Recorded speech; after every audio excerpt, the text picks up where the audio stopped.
Τι είναι αυτό? Ένα σπουργίτι.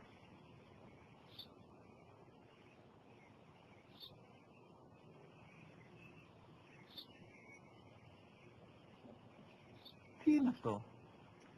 Μόλις τώρα στο πατέρα, σπουργίτι μου.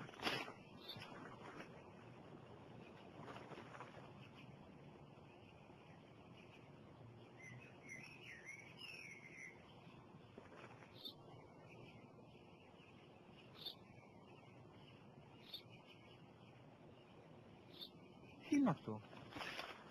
Ένα σπουργίτι είναι, πατέρα. Ένα σπουργίτι. Σπου. Γη, τι.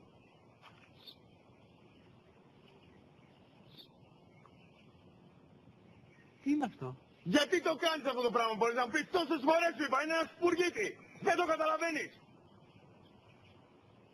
Πού πας?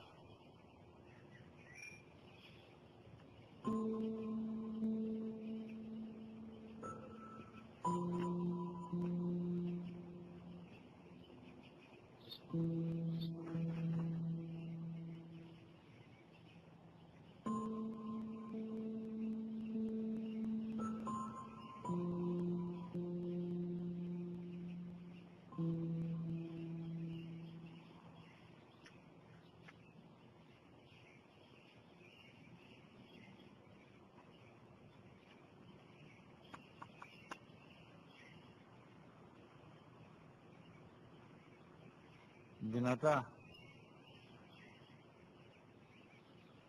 Σήμερα ο μικρός μου γιος, που πριν λίγες μέρες έκλεισε τα 3, καθόταν μαζί μου έξω στο πάρκο όταν ένα σπουργίτι ήρθε και κάθισε απέναντί μας. Ο γιος μου με ρώτησε 21 φορές τι ήταν αυτό. Και του απάντησε και τις 21 φορές ότι ήταν